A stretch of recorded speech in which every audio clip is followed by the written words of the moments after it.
Melbourne Teluguvani ప్రేక్షకులందరికీ స్వాగతం, సుస్వాగతం. ఎప్పట్లానే ఎన్నో ఆసక్తికరమైన అంశాలతో, మాటలతో, పాటలతో మీ ముందుకు వచ్చేసింది మీ రేడియో ప్రోగ్రాం మీ మెల్బోర్న్ తెలుగువాణి. ఈరోజు కార్యక్రమంలో అత్యంత ఆసక్తికరమైన అంశం మెల్బోర్న్లో ఎంతో ప్రసిద్ధి చెందిన మనందరికీ తెలిసిన కర్ణాటక సంగీత ఉపాధ్యాయులు గౌరవనీయులైన శ్రీమతి సరిపల్లి సుందరి గారితో ముఖాముఖి, అలానే మన తెలుగు ఉపాధ్యాయుల అనుభవాలు కూడా ముచ్చటిద్దాం. ఈరోజు కార్యక్రమాన్ని ఒక చక్కని గీతంతో ప్రారంభిద్దాం. మన తెలుగు తల్లి గొప్పతనాన్ని పాట రూపంలో మనందరికీ గుర్తు చేసేందుకు మన ముందుకు వస్తున్నారు మన చిన్నారులు సాయి సుమన, సాయి పరిన్.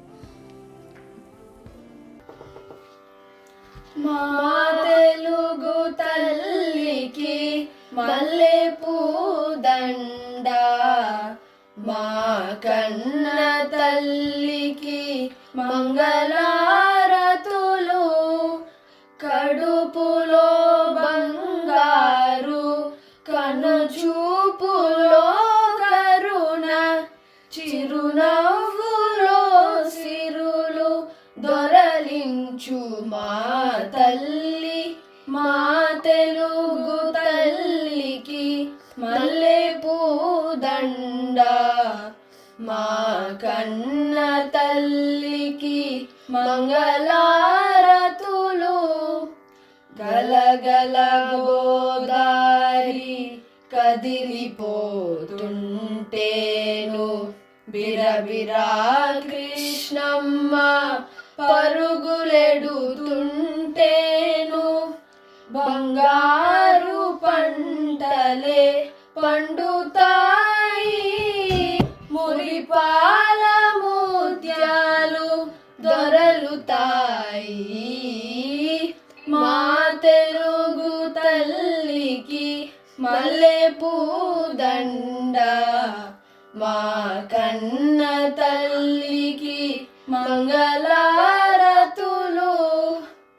అమరావతి నగర అపురూప శిల్పాలు, త్యాగయ్య గొంతులో తారాదు నాదాలు, తిక్కయ్య కలములో తీయందనాలు, నిత్యమై నిఖిలమై నిలచి ఉండేదాకా రుద్రమ్మ భుజ శక్తి, మల్లమ్మ పతి భక్తి, తిమ్మర సుధియుక్తి, కృష్ణరాయల కీర్తి.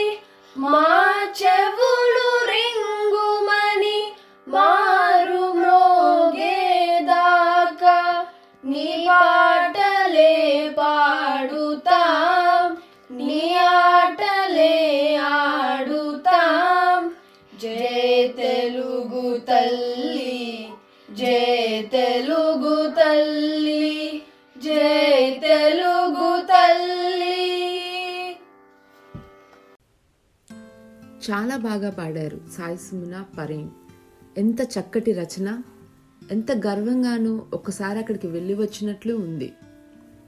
పాటకు ఉన్న శక్తి అలాంటిది, సంగీతం యొక్క గొప్పతనం అలాంటిది. అలాంటి సంగీతాన్ని మన చిన్నారులందరికీ ఎంతో ఓర్పుతో నేర్పుతో నేర్పిస్తున్న శ్రీమతి సరిపల్లి సుందరి గారికి స్వాగతం. వచ్చినందుకు ఫస్ట్ ఆఫ్ ఆల్ చాలా థ్యాంక్స్ అండి. మీ గురించి మెల్బోర్న్లో తెలియని వాళ్ళు ఎవ్వరు లేదు. మా పిల్లలకే కాదు, అందరి పిల్లలకి సంగీతం ఇప్పుడు ఒక 2 సంగీతం అంతా నేర్చుకుంటున్నారంటే అది మీ వల్లే. అది ఏదో వచ్చి నేర్చుకుంటున్నారు అని కాకుండా మీకు తెలుగు భాష పట్ల కూడా అసలు చాలా ఇష్టం. మీకు కానీ సూర్యనారాయణ గారు కానీ పిల్లలకి సంగీతం ఒక్కటే నేర్పించడం కాకుండా వాళ్ళకి తెలుగు భాష మిగతా అవి అన్నీ నేర్పించాలని మీకు చాలా సదుద్దేశం, మీరు చేసే ప్రయత్నం అదంతా అందరూ పిల్లలు చాలా అదృష్టవంతులండి. సో ఈరోజు మీతో కొంచెం ఈ సంగీతంలో మీ ప్రయాణం గురించి ఇవన్నీ అందరూ తెలుసుకుంటారని ఏదో చిన్న ప్రయత్నం మీరు చెప్తే అందరూ వినాలని. మీకు స్వాగతం. నమస్కారం అండి లక్ష్మి గారు, చాలా సంతోషం ఇటువంటి కార్యక్రమాలు మీరు చేపడుతున్నారు. మెల్బోర్న్ తెలుగువాణి ద్వారా నన్ను మీరు ఇంటర్వ్యూ చేయడం, ఏవో నాకు తెలిసిన 4 విషయాలు మీ అందరితో పంచుకోవడం అన్నది నాకు చాలా ఆనందదాయకం. విషయం అండి. చాలా సంతోషం అండి. తప్పకుండా మనం మాట్లాడుకుందాం వీటి గురించి. కార్యక్రమం మొదలుపెట్టే ముందు ఈరోజు మనం మాట్లాడుకునేది ముఖ్యంగా సంగీతం గురించి కనుక దాని ప్రాముఖ్యత కానీ దానికి దాని గురించి మీరు ఏమైనా స్టార్ట్ చేస్తారండి? తప్పకుండానండి. శ్రీ గురుభ్యో నమః. సంగీతం ఒక గొప్పతనాన్ని చెప్తూ ఒక 3 శ్లోకాలు అటువంటి అన్నమాట. ఈ 3 నేను పాడబోతున్నాను ఇప్పుడు.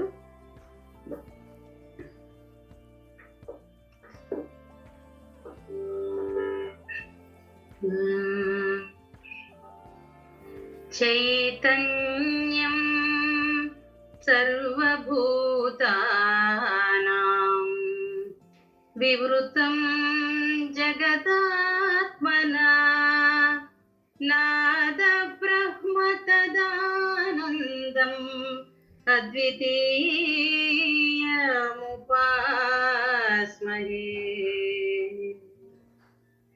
నాహం వసామి వైకుంఠే న యోగి హృదయే రవౌ మద్భక్తా యత్ర గాయంతి తత్ర తిష్ఠామి నారద. త్రివర్గ ఫలదా సర్వే దానయజ్ఞ జపాదయః ఏకం సంగీత విజ్ఞానం చతుర్వర్గ ఫలప్రదం. అంటే విష్ణుమూర్తి నారదుల వారికి ఒక సందర్భంలో చెప్తున్నారు అనమాట, నేను ఎక్కడో యోగి హృదయాల్లో నేను ఎక్కడో వైకుంఠంలోనే ఉంటాను అనుకోకు, ఎక్కడైతే భక్తితో నా భక్తులు పాడతారో వాళ్ళు అక్కడ ఉంటాను నేను చెప్తాడు. విష్ణుమూర్తి హామీ ఇచ్చాడు. అంటే ఆ సంగీతానికి ఉన్నటువంటి గొప్పతనం మనకు అక్కడే తెలుస్తుంది అనమాట బాగాను. అలాగే ఈ మిగిలిన విద్యలన్నిటి ద్వారా త్రివర్గాలు అంటే ధర్మ అర్థ కామాలు లభిస్తాయి, కానీ సంగీత విజ్ఞానం ద్వారా చతుర్వర్గాలు అన్ని అంటే ధర్మ అర్థ కామ మోక్షాలు కూడా మనకి లభిస్తాయి అన్నది. అంటే వీటి వల్లే మనకి దాని తాలూకా గొప్పతనం, ఎందుకు సంగీతం మనం వినాలి, ఎందుకు సంగీతాన్ని ఆస్వాదించాలి, ఎలా ఆస్వాదించాలి, ఎలాగా దాన్ని నేర్చుకోవడం వల్ల ఏమిటి మనకి మంచి జరుగుతుంది అన్నది ఈ శ్లోకాలు పెద్దవాళ్ళ వచనాలు వింటుంటే మనకి తెలుస్తుంది అన్నమాట. ధన్యవాదాలండి, చాలా థ్యాంక్స్. మీ గొంతు వింటూనే ఫస్ట్ ఆఫ్ ఆల్ మమ్మల్ని మేము మర్చిపోతాము, నేను ఏం అడగాలో ఏంటన్నది కూడా మర్చిపోయాను. మీ గొంతు సంగతి, మీరు చెప్పే సంగీతం గురించి అందరికీ తెలుసు, కానీ అసలు మీకు సంగీతం ఎలా నేర్చుకోవాలనిపించింది? అసలు చిన్నప్పుడు అమ్మ నాన్న మిమ్మల్ని సంగీతం పంపించారు, లేకపోతే మీరే వాళ్ళని అడిగారా? ఎలా మొదలు పెట్టారు? అది ఎలా కంటిన్యూ అయింది? కొంచెం మీ జర్నీ కోసం వివరంగా చెప్పండి అండి. తప్పకుండానండి, తప్పకుండా. దీని అంటే చాలా మట్టికి మా నాన్నగారు కారణం. విశ్వనాథ వెంకట సూర్యనారాయణ గారు మా నాన్నగారి పేరు. మా నాన్నగారు హెచ్ఏఎల్లో పనిచేసేవారు ఒరిస్సాలో. నా 5వ ఏట పుట్టినరోజు నాడు బాగా ఇంకప్పటికి బాగా గుర్తుంది. 5వ ఏట పుట్టినరోజు నాడు కొత్త బట్టలు వేసారు, కొత్త మా అమ్మ ఏదో పరమాణం పెట్టింది అన్నీ అయ్యి. సాయంత్రం 4:30 అలాంటప్పుడు నా చెయ్యి పట్టుకుని పదిగా నేను తీసుకెళ్తాను ఒక చోట తీసుకెళ్లారు మా నాన్నగారు. ఆ పక్కనే దగ్గరలో మేము ఒరిస్సాలో ఉండేవాళ్ళం, సునాబేడ అనే ఊర్లో ఉండేవాళ్ళం. మాకు తెలిసిన ఒక ఆంటీ, లక్ష్మి ఆంటీ అని, వాళ్ళ ఇంటికి తీసుకెళ్ళి ఆవిడకి నన్ను చెప్పి, ఇవాళ మా అమ్మాయి పుట్టినరోజు అండి, 5వ ఏడు, దీన్ని మీ చేతుల్లో పెడుతున్నాను, మీ సంగీత విద్యని ప్రసాదించండి అని చెప్పారు.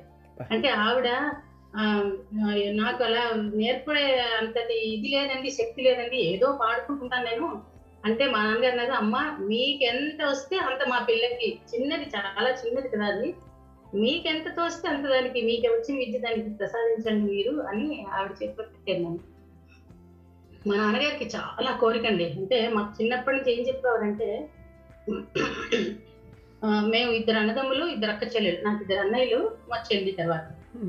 మా నాన్నగారు ఎప్పుడు అనే మాట ఏంటంటే, అమ్మా ఎంఏలు బిఏలు అందరూ చదువుతారమ్మా, కాలేజీకి వెళ్ళి అందరూ చదువుతారు. సంగీతం విద్య అన్నది చాలా కష్టతరమైన విద్య. అంటే అది అది అబ్బడమే చాలా కష్టం అమ్మా. అది నేర్చుకోవాలి మీరు. నువ్వు చెల్లి ఎప్పుడైనా సరే సంగీతం పాడుకుంటూ అలా ఉండాలి అంతే అన్నది ఆయన ఆమ్, ఆ, తీవ్ర వాంఛ అనమాట. మాకు ఎలాగైనా సంగీతం నేర్పించాలని. ఆ ఒరిస్సాలో ఆయన ఉంటున్నప్పుడు అక్కడ పెద్ద ఎక్కువ అవకాశాలు లేవు. ఆ తర్వాత మమ్మల్ని ఆయన ఎటువంటి డెసిషన్ తీసుకున్నారంటే, ఆ నలుగురు పిల్లలతోటి మమ్మల్ని బయట ఊర్లో అంటే విజయనగరం విద్య కోసం పెట్టి, సంగీత విద్య కోసం, మా అన్నయ్య చదువు కోసం మమ్మల్ని విజయనగరంలో పెట్టి, ఆయన అంటే ఆ, ఇప్పట్లా కాదు కదా, అప్పుడు ఒకే ఇన్కమ్ తో ఇల్లంతా గడవాలి. పిల్లలు కూడా నలుగురు పిల్లలు. సో ఆయనేమో ఒరిస్సాలో కోరాపుట్లో ఉండి, అదే సునాపేటలో ఉండి మమ్మల్ని విజయనగరంలో మా చదువులకి సంగీతం, ముఖ్యంగా సంగీతం కోసం పెట్టారు మమ్మల్ని. అప్పట్లో మా బంధువర్గం అంతా కూడా చాలా అంటే విమర్శలు కూడా చేశారు, ఆశ్చర్య కూడా పోయారు, ఆనందం కూడా పడ్డారు. అంటే ఇటువంటి డెసిషన్ తీసుకున్నారు ఈయన, ఆర్థికంగా కూడా ఆలోచించుకోవాలి కదా. మధ్యతరగతి కుటుంబం, 2 సంవత్సరాలు అటు ఇటు ఆంధ్రాలో ఒరిస్సాలో ఉంటూ చేయడం అనేది అది చాలా ఛాలెంజింగ్ సిచ్యుయేషన్ అండి. ఇప్పుడు దాని అర్థం అంటే నాకు ఇప్పుడు విలువ తెలుస్తుంది. ఇంత నాన్నగారు ఎంత కష్టపడ్డారు మా గురించి నిజంగాను అనిపిస్తుంది. తర్వాత విజయనగరంలో మా సత్యరాజశేఖరం గారని వారి దగ్గర నన్ను పెట్టారు. శ్రీ శిష్ల సత్యరాజశేఖరం గారు, వారు మా గురువు గారు. అంతకు పూర్వం విశాఖపట్నంలో ఒక సంవత్సరం నేను విజయలక్ష్మి గారని ఆవిడ దగ్గర కూడా ఒక సంవత్సరం కాలం పాటు, అప్పుడు 5వ క్లాసులో ఉన్నాను, చదువుకున్నాను సంగీతం. ఆవిడ దగ్గర కూడా చదువుకున్నాను. తర్వాత విజయనగరం వచ్చిన తర్వాత శ్రీ శిష్ల సత్యరాజశేఖరం గారిని వారి దగ్గర 3-4 ఏళ్ళు విద్యను అభ్యసించాను నేను. అటు తర్వాత మ్యూజిక్ కాలేజీలో వారు బాపట్ల వెళ్ళిపోతూ వాళ్ళ స్వస్థలం అనమాట. అమ్మ నువ్వు సంగీత కాలేజీలో చేరమ్మా, పర్వాలేదు, ఇక్కడ డిప్లొమా కట్టు అని చెప్పి నన్ను సంగీత కాలేజీలో చేర్చారు. విజయనగరం మ్యూజిక్ కాలేజ్ అనమాట, మహారాజా సంగీత విద్యాలయం. అక్కడ శేషయ్య శాస్త్రి గారిని వారి దగ్గర నేను డిప్లొమా కోర్స్ చేశాను. 2 years డిప్లొమా అంటే 6 years కోర్స్ అది. అంతకు ముందు నేను బాగా నేర్చుకున్నాను కాబట్టి లాస్ట్ 2 years నేను కాలేజీలో చేరి డిప్లొమా పూర్తి చేయడం జరిగింది అనమాట. మా నాన్నగారు సునాబెడలో పనిచేస్తున్నప్పుడు ప్రతి 15 రోజులకి మమ్మల్ని చూడడానికి వచ్చేవారు. వచ్చిన వెంటనే ఆయన కాళ్ళు చేతులు కడుక్కుని వచ్చిన వెంటనే నన్ను పాప అని అంటారు ఇంట్లోని, పాప ఏది అని పిలిచేవారు. వెంటనే ఇంకొక ప్రశ్న ఉండేది కాదు అసలు. నేను ఉండి తీరాలి మా నాన్నగారు వచ్చేటప్పుడు. ఉంటే ఆయన కూర్చుని కాఫీ టీ సేవిస్తున్నప్పుడు నేను ఒక 2 గుర్తులు పాడమనేవారు. తర్వాత ఆయన కంప్లైంట్ ఉండేది కదా, ఆ పాట పాడు ఈ పాట పాడు అలా అనేవారు కాదు, ఏవైనా 2 అంతే, అది వినాలన్నమాట ఆయనకి. సరే ఆ 2 గుర్తులు పాడిన వెంటనే వెళ్ళి ఆడుకో అనేవారు, అంతే అనమాట. అంటే ఆ తర్వాత అన్ని చర్చించేవారు. మా అన్నయ్య చదువు ఎలా జరుగుతుంది, ఇంకా మా అమ్మగారిని ప్రశ్నలు వేయడం ఏది అన్నాను. అంటే అంత ఆయనకి అంత ప్రాణం సంగీతం అంటే. పిల్లలు పాడాలి వాళ్ళ పాట వినాలి అన్నది ఆయన నిజంగా చాలా మా నాన్నగారి వల్లే ఈ విద్యలోకి రావడం కానీ కొంచెం నేర్చుకోవడం కానీ చేశానని చెప్పాలి. అటు తర్వాత నా వివాహం జరిగిన తర్వాత నేను బొంబాయి రావడం జరిగింది. అయితే ఇప్పుడు మనకు పుట్టిల్లు ఎంత ఇంపార్టెంట్, మెట్టినిల్లు అంతకంటే కూడా చాలా ప్రాముఖ్యత వహిస్తుంది అన్ని విషయాల్లో కూడా. మరి మా అత్తగారు, మామగారు, మరి మా వారు వీళ్ళందరూ కూడా దాన్ని ఆ ప్రోత్సాహం అనేటువంటి తీగ ఎక్కడ కూడా తెంపకుండా అలా సాగింది అనమాట. వాళ్ళు కూడా చాలా ఆనందంగా, అభిమానంగా, ప్రేమగా ఎప్పుడు కూడా పాడుకోమని చెప్తున్నారు. మా వారు అయితే నిరంతర ప్రోత్సాహం ఇప్పుడు కూడా. బొంబాయి వచ్చిన దగ్గర నుంచి. తర్వాత బొంబాయి వచ్చిన తర్వాత నేను టిఆర్ బాలామణి గారిని ఆవిడ దగ్గర ఒక సంవత్సరం అలాగా విద్యను నేర్చుకున్నాను. అటు తర్వాత శ్రీమతి రాజ్యలక్ష్మి బాలసుబ్రహ్మణ్యం అని ఆవిడ దగ్గర కూడా 4-5 ఏళ్ళు ఆవిడ దగ్గర విద్యను అభ్యసించాను. అటు తర్వాత శ్రీ చంద్రశేఖర్ భాగవతారని వారి దగ్గర కూడా 4-5 ఏళ్ళు నేర్చుకున్నాను. నేర్చుకున్నాక అదే ఆ తర్వాత ఇగో ఇక్కడ మెల్బర్న్ రావడం, మీ అందరి పరిచయం ఏర్పడిందని చెప్పాలి. మీరు చెప్తుందంతా వింటే మా పిల్లలు కానీ మేము కానీ ఎంత అదృష్టవంతులం అండి. అంతా నాన్నగారి దీవెనలు, నాన్నగారి కృప, ఆయన మిమ్మల్ని నేర్చుకోమండో మీకు మీ ద్వారా మా పిల్లలకి అందరికీ కూడా. అండ్ ఎంత గొప్పగా చెప్పారు, లైక్ ఎంఏలు బిఏలు అందరూ చేస్తారు సంగీతం నేర్చుకో అని. ఆ నాన్నగారికి అంత ఇష్టం కదా అని ఇష్టమని నేర్చుకున్నారు కదా మీరు స్టార్ట్ చేసేటప్పుడు అనుకుంటున్నాను. సో నాన్నకి ఇష్టం కదా అని నేర్చుకున్నారా, లేకపోతే మీకు సంగీతం అంటే నిజంగా ఇష్టపడడం, అబ్బా ఇది సంగీతం నేను బాగా పాడాలి బాగా నేర్చుకోవాలనే తప్పని, కానీ అంటే నేను ఎట్లా మాట్లాడుతున్నాను అంటే ఇప్పుడు మా పిల్లల్ని నేర్చుకోమంటే మోర్ లైక్ కొంతమందికి క్లాస్కి వెళ్ళామా వచ్చామా ఫినిష్ చేసామా అంటే నిజంగా వాళ్ళకి దాని మీద ఎంత ఇష్టం ఉంది అన్నది కొంచెం కనిపించింది. మీకు అలా ఎప్పుడు బాగా అవును నేను నేర్చుకోవాలి సంగీతం నాకు రావాలి నాకు ఇష్టం ఇది అని మీకు ఎప్పుడు అనిపించిందండి? అంటే చిన్నతనంలో నాకు తెలిసేది కాదండి. అంటే కేవలం మా నాన్నగారు వస్తున్నారు భయంతో, లేకపోతే అమ్మో అడుగుతారు అని అలాగే ఎక్కువ ఉండేది. తర్వాత స్కూల్లో వాటిలో ఈ మన కాంపిటీషన్స్ లో వాటిలో పాల్గొంటుంటే టీచర్లు అందరూ వాళ్ళు మెచ్చుకుంటుండడం, ఫ్రెండ్స్ మెచ్చుకోవడం అవన్నీ చూస్తే ఆ టాలెంట్ ఉంది, బాగా పాడుతున్నాను, పాడాలి అని అప్పుడు మూమెంటరీగా అనిపిస్తుంది. కానీ అంటే నాకు ఎప్పుడు ఏదో ఇంజనీరింగ్ చేయాలని ఎక్కువ కాంక్ష ఉండేది, మోర్ దెన్ మ్యూజిక్ అనమాట. అంటే సంగీతంలో ముందుకు వెళ్ళాలి అనే దీనికంటే కూడా చిన్నప్పుడు నాకు బాగా చదువుకోవాలి అలా ఉంటుండేది. ఇప్పుడు నాకు ఇష్టం అనమాట. అంటే వీటి విలువ తెలిసి రావడానికి కూడా కొంత వయస్సు, కొంత అనుభవం మీద మనకి బాగా తెలిసి వస్తుందేమో అని అనిపిస్తుంది. అంటే అందరి విషయంలో ఇది సంభవం అని అంతం లేదు. నా మట్టికి నాకు అలా అనిపిస్తుంది. అంటే పెద్ద అవుతున్న కొలది దాని విలువ బాగా అంటే తెలిసి రావడం జరిగింది నా విషయం. సో మరి మెల్బోర్న్ వచ్చాక మీరు వెంటనే లైక్ సంగీతం పిల్లలకి నేర్పించడానికి మొదలు పెట్టారా, లేకపోతే ఎప్పుడు మీకు అవును నేను నేర్చుకునేది ఇక్కడ తెలుగు వాళ్ళు చాలామంది ఉన్నారు ఈ పిల్లలకి సంగీతం నేర్పించాలి అని అనిపించింది, ఇక్కడ సంగీతం నేర్పించడం అది ఎలా మొదలైందండి? అంటే నేను బొంబాయి వచ్చిన తర్వాత అక్కడ మేము బీఆర్సీలో, మా వారు బీఆర్సీలో వర్క్ చేసేవారు. సో ఈ మా స్నేహితులు వాళ్ళందరూ రావడం, కచేరీలు చిన్న చిన్న కచేరీలు చేయడం అలాంటివన్నీ చేస్తుంటే అందరూ చెప్పకూడదా పిల్లలకి అని అడగడం. తర్వాత ముఖ్యంగానండి మా మా ఇద్దరు అమ్మాయిలకి వాళ్ళని దృష్టిలో పెట్టుకుని నేను మొదలు పెట్టాను. అంటే వాళ్ళు చిన్నపిల్లలు కదా, వాళ్ళకి రావాలి ఎంతైనా సరే సంగీతం అని వాళ్ళకి నేర్పుతుంటే వాళ్ళని ఒక్కరిని కూర్చోబెట్టి నేర్పితే వాళ్ళు ఎలాగో నేర్చుకోరు చిన్నపిల్లలు.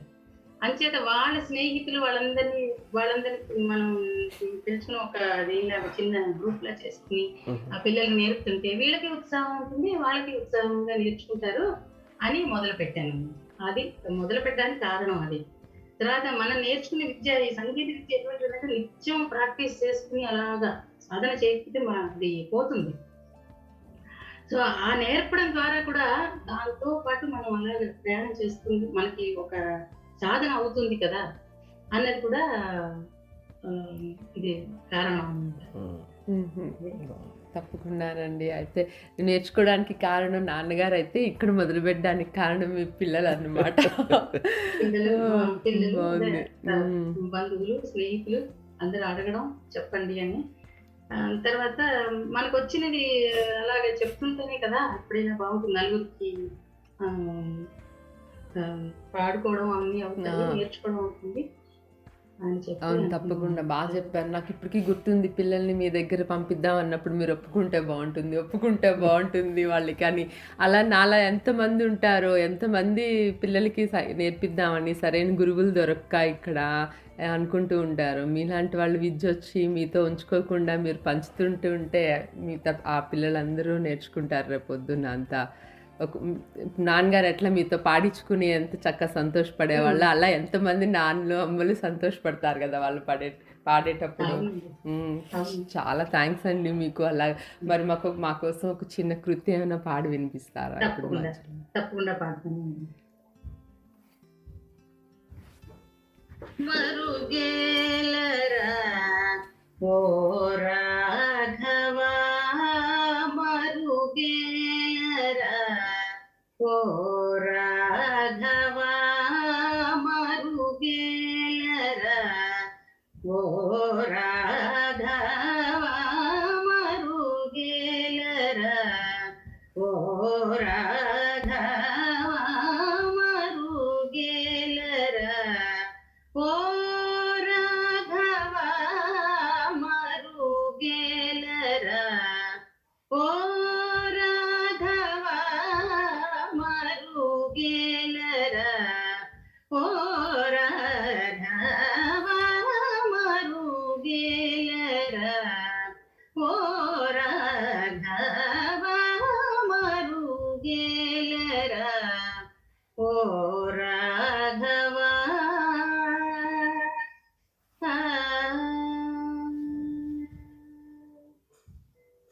मरुगेल चरा चर रूपा मरुगेल चरा चर रूपा मरुगेल चरा चर रूपा मरुगेल चरा चर रूपा मरुगेल चरा चर रूप परात्पर सूर्य सुधा करलोचना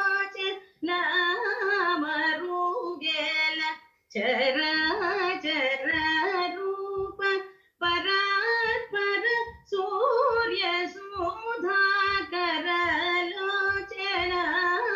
मरुगेलरा ओ राघवा मरुगेलरा ओ राघवा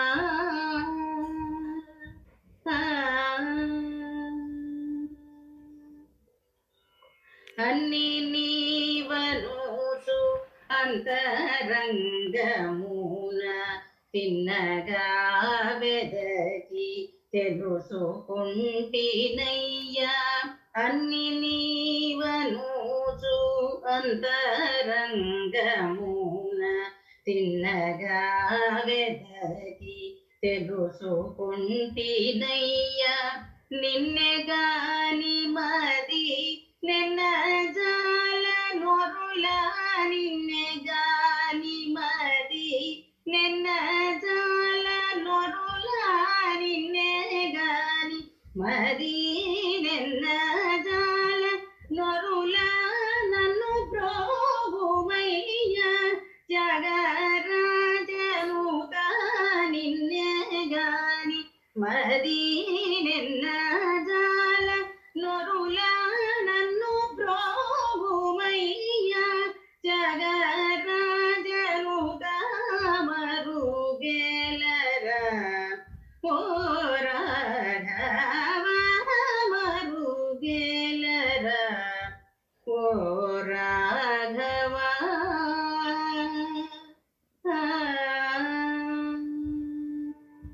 అది మెల్బోర్న్లో ప్రసిద్ధి చెందిన సంగీత ఉపాధ్యాయులు సుందర్ గారితో ముఖాముఖి. వచ్చే వారం కార్యక్రమంలో సంగీతంలోని మెలకువలు మన విద్యార్థులకు మరికొన్ని చక్కటి సలహాలను అందిస్తారు. కార్యక్రమంలో ముందుకు సాగే ముందు మనకు ఒక చక్కని సినిమా పాటను వినిపించడానికి మన ముందుకు వస్తున్నారు రాజేష్ గారు.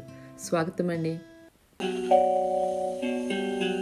ओ पापा लाली जन्म के लाली प्रेम के लाली पढ़ना तीयगा ओ पापा लाली जन्म के लाली प्रेम के लाली पढ़ना ओ पापा लाली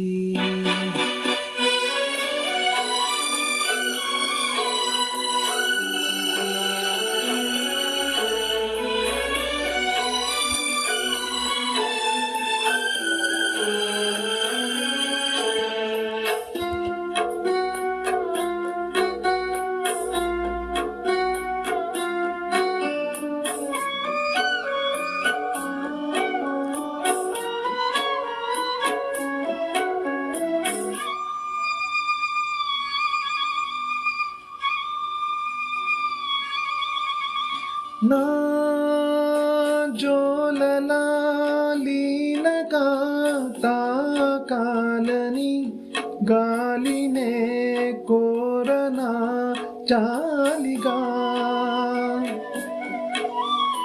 నీ సంవడే సన్నగా ఉండాలని కోరనా గుండనే కోరిక కలలారని పసిపాప తలవాల్చిన ఒడిలో తడి నీడలు పడనీకే ఈ దేవత గుడిలో చిరు చేపల కను పాపల కిదినా మనవి ఓ పాప లాలి జన్మకే లాలి ప్రేమకే లాలి పాడనా తీయగా ఓ పాప లాలి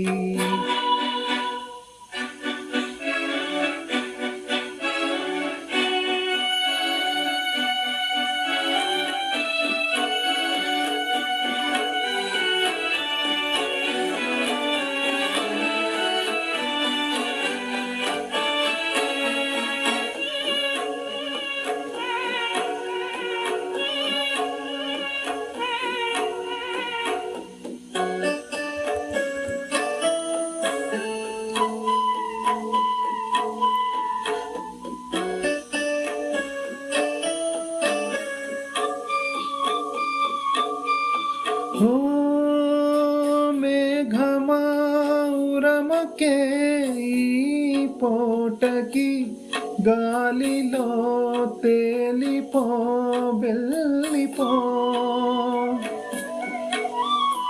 ఓ కోయిలా పాడవే నా పాటని తీయని తేనలే చల్లిపో ఇరు సంధ్యలు కదలాడే ఎదవుయల ఒడిలో సలయేరులాల పాటే వినిపించని గుడిలో చలి ఎందుకు సిరివెన్నెల కిదినా మనవి ఓ పాప లాలి జన్మకే లాలి ప్రేమకే లాలి పాడనా తీయగా ఓ పాప లాలి జన్మకే లాలి ప్రేమకే లాలి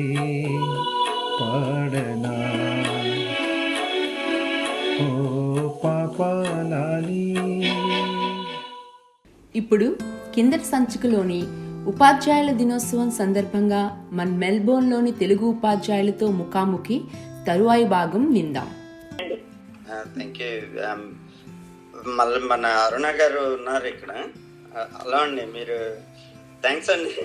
మీకు ఉపాధ్యాయ మన ఇది వచ్చినందుకు, ఈ ప్రోగ్రామ్కి మీరు జాయిన్ అయినందుకు థ్యాంక్స్ అగైన్. మన టీచర్లు అందరూ చాలా బాగా, అసలు మాధవ్ గారు అయితే ఫస్ట్ నుంచి బీఈడి కాడి నుంచి చెప్పారు. మైథిలి గారు అయితే ఇంక చెప్పనవసరం, వాళ్ళు ఫుల్ ఎడ్యుకేషన్ డిపార్ట్మెంట్ని తీసేసుకున్నారు. సో మీరు అరుణ గారు, మీరు కొద్దిగా మీ గురించి, మీరు చెప్పే క్లాస్ గురించి, మీకు తెలుగులో ఎటువంటి సంబంధం, ఆ సాన్నిధ్యం ఉన్నదో మీరు కొద్దిగా చెప్పగలరా? నమస్తే అండి. మాది విజయవాడ అండి. నేను చదువుకుందంతా ఇంగ్లీష్ మీడియమే. నాకు తెలుగు అంటే ఇంట్రెస్ట్ ఉంది అంటే అది మా గురువుల దయే. మాకు తెలుగు నేర్పించిన వాళ్ళ దయ మాత్రమే. చదువుకునేది ఇంగ్లీష్ మీడియం అయినా మన భాష మీద మాకు ఇష్టం కలిగించగలిగారంటే వాళ్ళు నేర్పించిన పద్ధతి దానివల్లే అండి. అలాగే మాధవి గారు చెప్పినట్టు ఇంట్లో వాళ్ళు, మాదంతా టీచింగ్ బ్యాక్గ్రౌండ్ అండి. మా నాన్నగారు కాలేజ్ ప్రిన్సిపల్ కింద చేసేవారు. అలాగే మా మాయలు, అత్తయ్యలు వీళ్ళు టీచింగ్లో ఎక్కువ మంది ఉన్న వాళ్ళు ఉన్నారు. సో ఆ ఎన్వైరన్మెంట్లో పెరిగేసరికి సహజంగానే మనకి కొన్ని పద్ధతులు అనేది అలవాటైపోతాయండి, బోధనా పద్ధతులు అనేవి. ఇలా చెప్తే జనాలకు అర్థం అవుతుంది, ఇలా చెప్తే పిల్లలకి బాగా ఇంట్రెస్టింగ్ గా ఉంటుందని మనకు కొంచెం ఆ రూట్ లో ఉంటాం. దాని మూలాన నాకు ఎవరికైనా ఏదైనా అర్థమయ్యేటట్టు చెప్పాలంటే ఏ విధంగా చెప్తే వాళ్ళకి అర్థం అవుతుందని కొంచెం ముందు నుంచి తెలిసేది. దానికి తోడు భాష మీద ఉన్న మక్కువతో తెలుగు వైపు వచ్చానండి. అంతకు మించి నాకు ఇంతకు ముందర ఎక్కడ నేను ఎవరికి టీచ్ చేసిన ఎక్స్పీరియన్స్ అయితే లేదు. పూర్తిగా భాష మీద ఉన్న ఇంట్రెస్ట్తో మన పిల్లలకి నెక్స్ట్ తరాలకి చెప్పాలనే ఇంట్రెస్ట్తో ముందుకు రావటమేనండి. నెక్స్ట్ క్వశ్చన్ కి ప్రేరణ గురించి ఎవరిని అడగని అవసరం లేదండి. వీళ్ళకంటే బ్లడ్ లోనే ఉన్నట్టుంది. మీకైతే పేరెంట్స్, ప్రిన్సిపల్ అన్ని చెప్పారు కదా, మీకు బ్లడ్ లోనే ఉన్నట్టుంది ఆ టీచింగ్ ఇది. సో కాబట్టి నెక్స్ట్ క్వశ్చన్ స్కిప్. సో మీకు ఇన్స్పిరేషన్ ఏం అవసరం లేదండి. థ్యాంక్ యూ అండి. మీ అంటే నాకు తెలుసండి, ఒక్కొక్కరు ఒక్కొక్క స్టైల్లో పనిచేస్తారు, ఒక్కొక్కరు ప్రిపరేషన్ డిఫరెంట్గా ఉంటుంది. మీ సైడ్ నుంచి ఒక్క క్లాస్కి ప్రిపేర్ అవ్వాలంటే ఏ విధంగా అంటే ఎలా ప్రిపేర్ అవుతారు? పిల్లల్ని వాళ్ళ మీ టీచింగ్ స్టైల్ కానీ వాళ్ళ గురించి ఏ విధమైన అబ్జర్వ్ చేస్తారు, అవన్నీ కొద్దిగా చెప్పగలరా? నేను మాధవి గారితో క్లోజ్గా వర్క్ చేస్తానండి. మేమిద్దరం ఫౌండేషన్ క్లాస్ తీసుకుంటాం. సో చాలా మటుకు మేమిద్దరం ఒక రోజు ముందు మాట్లాడుకుంటామండి. అసలు మనకున్న సిలబస్ ఏంటి, మనకున్న సమయాన్ని బట్టి దాన్ని మనం ఎలా చెప్తే పిల్లలకి తొందరగా అర్థం అవుతుంది. ఇక్కడ మనకున్న లిమిటేషన్స్ బట్టి వాళ్ళకి రాయటం కానివ్వండి, లేకపోతే మన శుద్ధమైన భాషలో, మన ప్యూర్ భాషలో చెప్తే ప్రాబబ్లీ వాళ్ళకి అర్థం కాకపోవచ్చు. దానికి అనుగుణంగా మెటీరియల్ అనేది, రిసోర్సెస్ అనేది కొంచెం గ్యాదర్ చేసుకుని మేము కొన్ని ప్రెజెంటేషన్ పాయింట్ ఆఫ్ వ్యూలో కొన్ని ప్రెజెంటేషన్స్ తయారు చేసుకుని వాళ్ళకి దాన్ని బట్టి ఎక్స్ప్లెయిన్ చేస్తూ ఉంటామండి. దీనికి మైథిలి గారు చెప్పినట్టు 3-4 గంటల ప్రయాస అయితే ఖచ్చితంగా ఉంటుందండి. ఒకటి 15 daysకి ఒకసారి మీటింగ్ అయితే, దాని తర్వాత కనీసం ప్రతి శనివారం నేను, మాధవ్ గారు, మైథిలి గారు ఒక కాల్ చేసుకుని ఒక ఫోన్ కాల్ చేసుకుని మేము మాట్లాడుకుంటామండి. మనకి ఈ రోజుకి మనకి ఎంత కవర్ చేయాలి, దీన్ని కనుక ముందరే చేయాలంటే, అంటే ముందర అయిపోతే ఇంకా ఏదేంది కవర్ చేసుకోవచ్చు, పిల్లలకు అర్థమయ్యేటట్టు ఎలా చెప్పుకోవచ్చు అనేది మేము ప్రిపేర్ చేసుకుంటాం అండి. ఒక కాగితం తీసుకుని రాసుకుంటాం, దానికి తగ్గట్టు ప్రెజెంటేషన్స్ చేసుకుంటాం. మెయిన్గా ఏంటంటే మేము తక్కువగా మాట్లాడి పిల్లల చేత ఎక్కువగా మాట్లాడే పద్ధతులు ఏవైతే ఉన్నాయో అవన్నీ కూడా అవలంబించడానికి ప్రయత్నిస్తామండి. చేసి వాళ్ళ చేత ఎక్కువ మాట్లాడిస్తే భాష మీద వాళ్ళకి నెమ్మదిగా ఇంట్రెస్ట్ పెరుగుతుంది అనేది మేము చేస్తున్న ప్రయత్నం అండి. థ్యాంక్స్ అండి. అంటే ప్రతి ఒక్కరికి తెలుసులేండి, అంటే ఒక క్లాస్ 1.5 hour అన్న దానికి బ్యాక్గ్రౌండ్ వర్క్ చాలా ఉంటుంది. ప్లస్ అది కూడా కాకుండా మీరు చెప్పినట్టు అంటే మీరు ఆ ప్రిపరేషన్ బిట్వీన్ టీచర్సే మీరు ఎలా చెప్పాలి, ఏం చేయాలి అనేది చేయడం అనేది అంటే మేము మాట్లాడుకోవటానికి ఒక మెయిన్ రీజన్ అండి.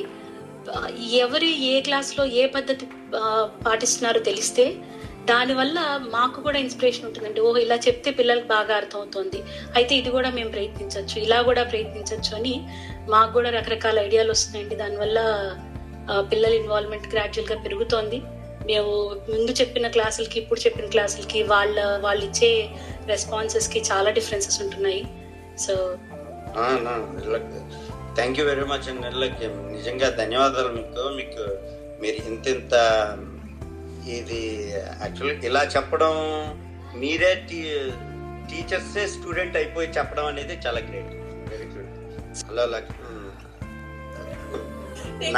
ఇప్పుడు చాలా మంది మన వాళ్ళు పెద్దోళ్ళు అందరూ చెప్పారు. యాక్చువల్లీ ఒక్కొక్కరిని చూస్తూ ఉంటే నేను అసలు మన తెలుగు క్లాస్కి ఇంత క్వాలిఫైడ్ పీపుల్ చెప్తున్నారు అంటే ఒక పక్క ఆనందంగా ఉంది, అండ్ ఒక పక్క గర్వంగా కూడా ఉంది. ఎందుకంటే one of the first people to initiate అన్న టైప్లో బాగుంది, చాలా బాగుందండి. మీరు మీ తరపు నుంచి మీ నేపథ్యం, మీరు తెలుగు భాష సాన్నిధ్యం. నాకు తెలిసి మీ గురించి పర్సనల్గా కూడా ఇంతకుముందు మీరు చాలా వరకు తెలుగు మా పిల్లలకు కూడా చెప్పేవాళ్ళు మీరు. ఇప్పుడు ట్రాన్సిషన్ అయ్యారు కొద్దిగా పెద్దదానికి. మీ తెలుగు దానికి ఆ బ్యాక్గ్రౌండ్ కొద్దిగా చెప్పగలరా? నమస్కారం సునీల్ గారు, థ్యాంక్స్ అండి. ఫస్ట్ అయితే చాలా సంతోషంగా ఉంది. లైక్ మనకు వచ్చిన తెలుగు మన పిల్లలందరికీ నేర్పించడం, వాళ్ళకి అంతా ఈ ఆపర్చునిటీ వచ్చినందుకు చాలా సంతోషంగా ఉంది. నేను వైజాగ్ లో మన మాధవి గారి లాగా స్కూలింగ్ అంతా తెలుగు మీడియమే, ఇంటర్మీడియట్ నుంచి ట్రాన్సిషన్ ఇంగ్లీష్ మీడియంకి. అప్పుడంతా తెలుగు మీద మంచి గ్రిప్ ఉండేది, తెలుగు బాగా మాట్లాడడం, భగవద్గీత శ్లోకాలు ఇవన్నీ నేర్చుకోవడం అవన్నీ. తర్వాత ఇంకా పీజీ అయిన తర్వాత స్కూల్లో టీచర్కి కొన్ని రోజులు పనిచేస్తాను, ఎక్స్పీరియన్స్ ఉంది. బట్ ఎప్పుడు అసలు అనుకోలేదు ఏంటంటే ఇలా ఉంటే ఒక రోజు వస్తుంది మన పిల్లలు తెలుగు మాట్లాడలేరు, వాళ్ళకి రోజు తెలుగులో మాట్లాడండి అని చెప్పాల్సి వస్తుందని అప్పుడు అనుకోలేదు. బట్ ఆ పరిస్థితి వచ్చింది. సో ఫస్ట్ అయితే కనుక మన ఇంట్లో మన పిల్లలకి తెలుగు మాట్లాడడం నేర్పించాలి, వాళ్ళందరితో తెలుగులో మాట్లాడాలి, తెలుగు పుస్తకాలు చదవాలి అన్న కోరిక మన సెల్ఫ్ దగ్గర నుంచే మొదలైంది. పిల్లలకి నేర్పించుకోవాలి అని అక్కడి నుంచే.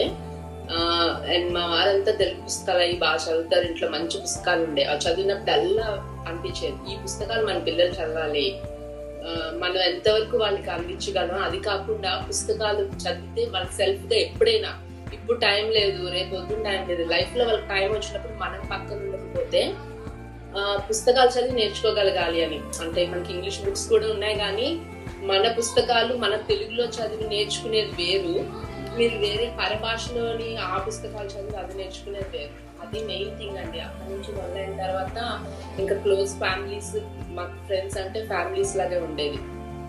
మన పిల్లలంటే మన అందరి పిల్లలకి అని 4-5 కుటుంబాలకి ఫ్రెండ్స్ పిల్లల వరకు చెప్పడం నుంచి మొదలు పెడితే చాలా సాటిస్ఫాక్షన్ గా ఉండేది. ఆ పిల్లలు కొంచెం మాట్లాడడం, కొంచెం నేర్చుకోవడం చూస్తే. అప్పుడు ఇంకా చాలా మంది ఫ్రెండ్స్ అడిగేవాళ్ళు చెప్పమని, కానీ ఇంట్లో మొదలు పెట్టడం తోటి లైక్ సరైన సౌకర్యాలు లేక ఎక్కువ మందికి చెప్పలేకపోయేదాన్ని. ఇప్పుడు ఇలా స్కూల్ స్టార్ట్ అయ్యి ఇంతమంది పిల్లలకి చెప్పడం అనేది పిల్లలకి డెఫినెట్ గా ఏం అడ్వాంటేజ్ ఏమో కానీ it's a big satisfaction and so happy అనమాట. రేపొద్దు వాళ్ళు మాట్లాడగలిగితే, పుస్తకాలు కానీ చదవగలిగితే తెలుగులో ఇంకా అంతే, ఇంకా అంతకు మించి ఇంకేం అవసరం లేదు. థ్యాంక్స్ అండి. లైక్ మీరు ఒకరైతే చదువుకున్నారు బీఈడీలో, ఒకరేమో ఎడ్యుకేషన్ డిపార్ట్మెంట్ తీసుకున్నారు, ఇంకొకరేమో బ్లడ్ లోనే ఉంది. మీరేంటంటే యాక్చువల్గా ట్రైన్డ్ అనమాట, ప్రిన్సిపల్ అంటే కాలేజీలో మీరు లెక్చరర్గా చేసి, అంటే ఆ బ్యాక్గ్రౌండ్ నుంచి వచ్చారు. యాక్చువల్ ఒక్కొక్కరు చాలా డైవర్సిఫైడ్ అది ఇది క్వాలిఫికేషన్స్ ఉన్నాయి మన అందరికీ.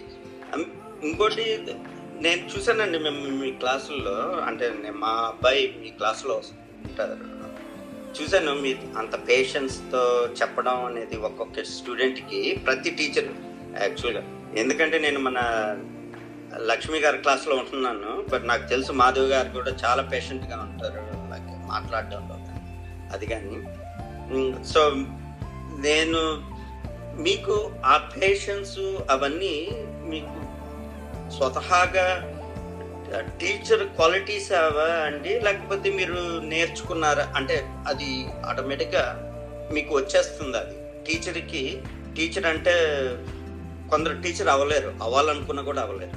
కానీ మీకు అలాంటి పేషెన్స్ ఎక్కడి నుంచి, ఏ విధమైన ఇన్స్పిరేషన్ మీకు ఆ పేషెన్స్ అనేది ఉండడం? పేషెన్స్ అనేది డెఫినెట్ గా తెచ్చుకుని ఆ టైంకి పెట్టుకున్నా ఉండదని, తెచ్చుకునేది కాదు. లైక్ ఇందాక మనకు టాపిక్ వచ్చింది, like teaching skills, like styles ఒక్కొక్కరికి ఒక్కొక్కలా ఉంటాయని. నేను ఎప్పుడు మొదలు పెట్టినప్పుడు అదే పిల్లలు ఫ్యామిలీ ఫ్రెండ్స్ తో అన్నాను కదా, అది టీచింగ్ లాగా నేను ఎప్పుడు తీసుకోలేదు. వాళ్ళకి నేర్పిస్తున్నప్పుడు మామూలుగా పిల్లలతో ఇంటరాక్ట్ అవ్వడం, వాళ్ళకి చెప్పించడం అనేది నాకు చాలా ఇష్టం. లైక్ వాళ్ళ లెవెల్లో వాళ్ళు మాట్లాడడం ఎలా నేర్చుకుంటున్నారు అని కొంచెం వాళ్ళ లెవెల్కి దిగి లైక్ యాజ్ అ ఫ్రెండ్ లాగానే మోస్ట్లీ టీచింగ్ స్కిల్ ఉంటుంది. లైక్ అంటే టీచర్ లా కాకుండా అట్ ద సేమ్ టైం ఒక్కొక్కసారి స్ట్రిక్ట్ గా ఉండాల్సి వచ్చినప్పుడు స్ట్రిక్ట్ గా కూడా ఉండాల్సి వస్తుంది. లైక్ పేషెన్స్ అనేది అంటే రాలేదు, లైక్ వాళ్ళలాగానే ఒకలా అనమాట. వాళ్ళు మాట్లాడితే కొంతసేపు మాట్లాడడం, చెప్పాల్సి వచ్చినప్పుడు చెప్పడం అట్లా. Like because I enjoy, like నేను ఎప్పుడు ఓర్పుగా చెప్పాలి అన్నది నాకు ఇప్పుడు రాలేదు. లైక్ అది క్వాలిటీస్ లేండి. అది టీచర్ కొందరికి ఆ పేషెన్స్ ఉన్న టీచర్స్ బెస్ట్ టీచర్స్ అంటే మనకి తెలియదు కదా, కొందరు అవ్వాలనుకుంటారు అయినా అవ్వలేరు.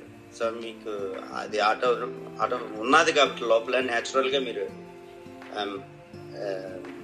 టీచర్గా. ఇంకోటి చెప్పండి. మీరు ఒక్కొక్కరు ఒక్కొక్క స్టైల్ కదండి పిల్లలకి ప్రిపేర్ అవ్వడానికి కోసం వాళ్ళ క్లాసులకి. మీ ప్రత్యేకత ఏమన్నా ఉందా వాటి అంటే క్లాసులకి ఏ విధంగా? నా ప్రత్యేకత అంటే ప్రిపేర్ అనే దాంట్లో మామూలుగా కొంచెం సిలబస్ అయితే డెఫినెట్ గా ఉంటుందండి. మనకి వాళ్ళకి అక్షరాలు నేర్పించడం, రాయడం, చదవడం. సో దానికి మనం 15 days కి ఒకసారి మీటింగ్ పెట్టుకుని ఏం నేర్పించాలనేది మేము మాట్లాడుకుంటాం తప్పకుండా. అట్లానే లైక్ ఎవ్రీ క్లాస్ కి లైక్ ఏం చెప్పించాలి అన్నది మేము ప్లాన్ చేస్తాం, లైక్ రాసి పెట్టుకుంటాం. కానీ ఎగ్జాక్ట్ గా ఇదే ఫాలో అవ్వాలి, ఇక్కడ నుంచి ఇక్కడ చెప్పాలి అన్నట్టు మాత్రం క్లాస్ తీసుకోవడం ఉండదు. ముందు ప్రిపరేషన్ అంటూ నేను ఎక్కువగా చేసుకోను. క్లాస్ అవుతున్నప్పటికీ పిల్లల్ని చూసి వాళ్ళు ఎంతవరకు నేర్చుకుంటున్నారు, ఎట్లా రెస్పాండ్ అవుతున్నారు, వాళ్ళకి ఎంత వచ్చు, ఏం కావాలన్నది అంతవరకు చెప్పి మిగతా దాన్ని నెక్స్ట్ క్లాస్ లో తీసుకుంటాం. మొత్తం టీచర్స్ అందరికి మా అందరికి మోటో ఏంటంటే 1.5 ఎంత చెప్పాము కాదు వాళ్ళు ఎంత నేర్చుకున్నారు. లైక్ ఈ 1.5 చెప్పేసి ఇంకో నెక్స్ట్ వీక్ లో మళ్ళీ చెప్పేసి లైక్ ఈ సిలబస్ కంప్లీట్ చేసేయాలి ఇయర్ కి అన్నది ఏ టీచర్ కి అసలు మనకి ఇక్కడ అసలు మోటో లేదు. మనం ఎలా చెప్పినా ఒక అక్షరం చెప్పినా గానీ ఆ అక్షరం చక్కగా నేర్చుకోగలగాలి, అది మళ్ళీ వాళ్ళు మాట్లాడగలగాలి అన్నదే. సో అందుకని ప్రిపరేషన్ ముందు కంటే కూడా ముందు ప్రిపరేషన్ డెఫినెట్ గా ఉంది. ఒక మీటింగ్ ఒకటి చేసుకొని లైక్ సిలబస్ అంతా చేసుకుంటాము, హోంవర్క్స్ కరెక్షన్స్ అవన్నీ ఉంటాయి. అపార్ట్ ఫ్రమ్ దట్ అంటే స్పాంటేనియస్ గా నేనండి అంటే ఇప్పుడు పిల్లలు వచ్చిన తర్వాత ఇది స్కూల్ సిలబస్ కాదు కదా, వాళ్ళకి ఎక్స్ట్రాగా మనం అంతా పేరెంట్స్ అంతా ఇంట్రెస్ట్ బట్టి మనం తీసుకురావడం, మేము చెప్పించడం కనుక పాపం వాళ్ళు వచ్చి కూర్చుని అప్పుడు ఉన్నదే. సో ఆ ఇంట్రెస్టింగ్ అప్పుడు వాళ్ళని చూసి అప్పటికప్పుడు చెప్పడమే ముందు ప్రిపేర్ అయ్యేదానికంటే కూడా. మీరు చెప్పింది కరెక్టే అండి. ఇది ఎంత చెప్పామో అనేది కాదు కానీ ఎంత నేర్చుకున్నారు అనేది. దానికి చిన్న ఉదాహరణ ఏంటంటే మీరు ఇందాక క్లాస్లో ఒక పద్యం చెప్పారు, కంచు మ్రోగినట్టు కనకమ్మ మ్రోగిన. అదే మా వాడు క్లాస్ అయిపోయినా కూడా దాన్ని ప్రాక్టీస్ చేస్తున్నాడు. కంచు మ్రోగినట్టు రోగినట్టు కంచు రోగి అంటున్నాడు. కంచు రోగి కాదు మీ టీచర్, లాస్ట్కి రోగి చేస్తుంది నువ్వు కానీ కరెక్ట్గా చెప్ప. సో అలాగా అంటే వాళ్ళు క్లాస్ అయిపోయినా కూడా ప్రాక్టీస్ చేస్తున్నారు అంటే ఇంట్రెస్ట్ వస్తుంది పిల్లలకి. సో చెప్పే విధానాన్ని బట్టి అవన్నీ. థ్యాంక్స్ అండి లక్ష్మి గారు. అదే నేను అక్షరాల మీద పదాలు రాయమంటే కొంచెం సినిమా పేర్లు కూడా రాసుకుని వస్తాను, లైక్ అప్పుడప్పుడు చూస్తాను. చెప్తే కూడా బాగా సంతోషం వేస్తుంది. సర్లే సినిమాలు చూస్తే దీనికి కనెక్ట్ అవుతున్నారు టీచర్ పదాలు రాయమని. Thank you. లాక్డౌన్ లో కూడా చాలా సినిమాలు చూస్తున్నారు కాబట్టి కనెక్ట్ అవుతున్నారు బాగా. సో థ్యాంక్ యూ అండి. థ్యాంక్స్ లక్ష్మి గారు. హలో స్వర్ణ గారు, నమస్తే అండి. హాయ్ అండి. నమస్తే అండి. మీరు కూడా మా వాళ్ళ కోసం మా పిల్లలకి చాలా చేస్తున్నారు. మీరు టీచర్ గా వచ్చారు కాబట్టి మీరు మీ గురించి కొద్దిగా కూడా చెప్తే ఇంకా బాగుంటుంది, ఆనందంగా. యాక్చువల్గా మాది విజయవాడ అండి. నా బ్యాక్గ్రౌండ్ వచ్చి మా నాన్నగారు పెద్దనాన్నగారు అందరూ టీచర్సే. మా పెద్దనాన్నగారుకి స్కూల్ ఉంది. సో అక్కడి నుంచి మా నాన్నగారు తర్వాత మేము నేర్చుకున్నాం మా పెద్దనాన్నగారి దగ్గర నుంచి. ఆయనే ఇన్స్పిరేషన్ మాకు. ఇప్పుడు మా నాన్నగారు కూడా స్కూల్ స్థాపించి ఆయన కూడా ఎంతో మంది స్టూడెంట్స్ ని పైకి తీసుకొచ్చారు. సో ఆయన బాటలోనే ఇప్పుడు ప్రస్తుతం నేను కూడా ఇంట్రెస్ట్ తో ఆయన దగ్గరే కొన్ని రోజులు ఉన్నాను పెళ్లికి ముందు. పెళ్లి తర్వాత కుదరలేదు నాకు స్టూడెంట్స్ కి ఎక్కడా చెప్పడానికి. సో ఇప్పుడు మళ్ళీ ఇక్కడికి వచ్చిన తర్వాత రాజారవి గారు ఇట్లా టీచింగ్ చెప్తే బాగుంటది అని అడిగితే ఓకే కొంచెం పిల్లలతో ఇంటరాక్ట్ అవడానికి కొంచెం అవకాశం వచ్చింది కదా అని చెప్పి ఆలోచించి రావడం జరిగింది. సో ఇక్కడికి వచ్చిన తర్వాత వేవర్లీ స్కూల్ టీచర్స్ అందరినీ చూసిన తర్వాత వాళ్ళలో ఉన్న కోఆపరేషన్ చూసి చాలా హ్యాపీగా అనిపించింది ఫస్ట్ థింగ్. సో నేను కూడా నేర్చుకోవడానికి చాలా స్కోప్ ఉందని అనిపించింది. థ్యాంక్స్ అండి. మీరు ఇక్కడ మీరు చూసారంటే ఒకరేమో ట్రైన్డ్ ఎడ్యుకేషన్ డిపార్ట్మెంట్, మీరేమో యాక్చువల్గా హోల్ బిల్డింగ్ నే ఆక్రమించేస్తున్నారు. స్కూల్స్ కూడా మీదే అంటున్నారు. సో హోల్ బిల్డింగ్ కూడా మీదే, స్కూల్ బిల్డింగ్ మీదే అనమాట. సో కాబట్టి ఒక్కొక్కరు చాలా వరకు రిలేటెడ్ అనమాట. ఇంతకు ముందే ఈ స్కూల్కి ముందరే ఎడ్యుకేషన్ పరంగా కానీ టీచింగ్ పరంగా కానీ రిలేటెడ్. వెరీ గుడ్ అండి. యాక్చువల్గా మన రాజారావుకి కూడా థ్యాంక్స్ చెప్పాలి. ఎందుకంటే ఈ ఎక్కడెక్కడో లైక్ అంటే మాకు తెలీదు, ఇంత దగ్గరలో ఉండి మనం అంత దగ్గరలో ఉండి ఈ చెప్పగలిగే వాళ్ళని కూడా మనం పట్టుకొని వచ్చి క్లాసులో చెప్పించడం అనేది, మీలాంటి వాళ్ళందరూ వచ్చి మా పిల్లలకి చెప్పడం అనేది, అంటే మా పిల్లలకి చెప్పడం అనేది నిజంగా చాలా అసలు అయితే నాకైతే ఇది ఇంటర్వ్యూ కాదు కానీ మీ గురించి తెలుసుకోవడంలో చాలా ఆనందంగా ఉంది. ఒక్కొక్కరు ఒక్కొక్క బ్యాక్గ్రౌండ్. థ్యాంక్ యూ అండి. స్వర్ణ గారు, మీరు అంటే మీరు మీ ప్రత్యేకత ఏమన్నా ఉంటే చెప్పొచ్చు పిల్లలకి, ఏ విధంగా మీరు ప్రిపేర్ అయ్యి చెప్తారు అనేది. సో మీరు ఫస్ట్ ఉపాధ్యాయులు అంటేనే పిల్లలతో సమానంగా నేర్చుకోవడం అంటారు. సో నేను కూడా ఫస్ట్ టాపిక్ తెలిసినప్పుడు దాంట్లో అసలు ఏముంది ఏంటి అనేది ఫస్ట్ నేను నేర్చుకుంటాను. నేర్చుకున్నాక పిల్లలకి ఎలా చెప్తే బాగుంటుంది, ఇప్పుడు మా అబ్బాయికి అమ్మాయికి ఎలా చెప్తే వాళ్ళకి అర్థం అవుతుంది అనేది ఆలోచిస్తే వాళ్ళకి చెప్పినట్టే ఎదుటి పిల్లలకు కూడా చెప్పాలి కదా. సో అలా ఆలోచించి ఏ పాయింట్స్ చెప్పాలి ఏంటి ఎలా చెప్తే బాగుంటుంది అని 1-2 సార్లు ఆలోచించుకొని చెప్పడం జరుగుతుందండి. థ్యాంక్ యూ అండి స్వర్ణ గారు. Thank you very much. మీరు వెరీ గుడ్ పాయింట్ చెప్పారండి. లైక్ టీచర్స్ ఆల్సో స్టూడెంట్స్ అని.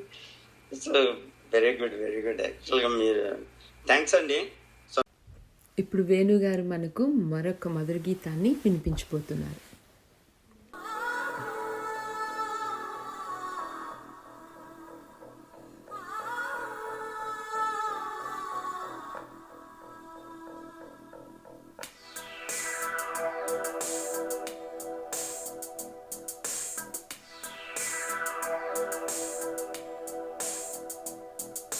నా చెలి రోజావే నాలో ఉన్నావే, నిన్నే తలిచేనే నేనే. నా చెలి రోజావే నాలో ఉన్నావే, నిన్నే తలిచేనే నేనే. కళ్ళల్లో నీవే కన్నీట నీవే, కనుమూసే నీవే ఎదలో నిండేవే, కనిపించవో అందించవో తోడు. నా చెలి రోజావే నాలో ఉన్నావే, నిన్నే తలిచేనే నేనే.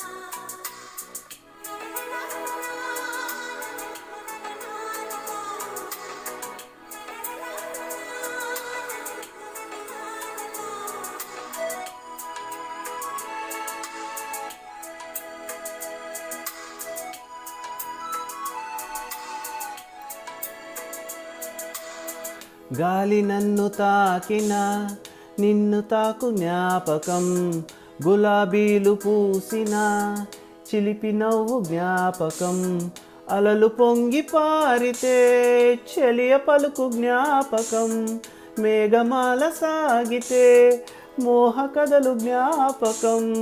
మనసు లేకపోతే మనిషి ఎందుకంట, నీవు లేకపోతే బతుకు దండగంట కనిపించవో అందించవో తోడు నా చెలి రోజావే నాలో ఉన్నావే నిన్నే తలిచేనే నేనే కళ్ళల్లో నీవే కన్నీటా నీవే కనుమూస్తే నీవే ఎదలో నిండేవే కనిపించవో అందించవో తోడు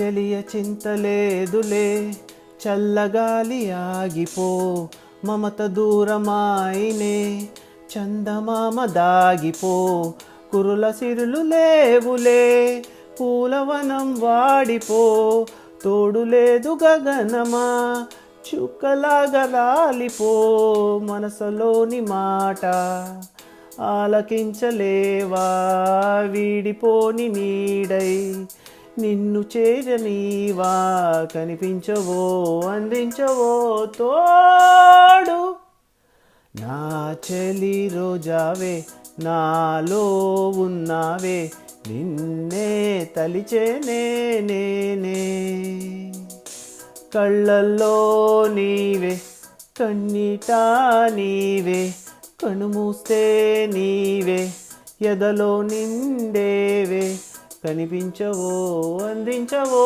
తోడు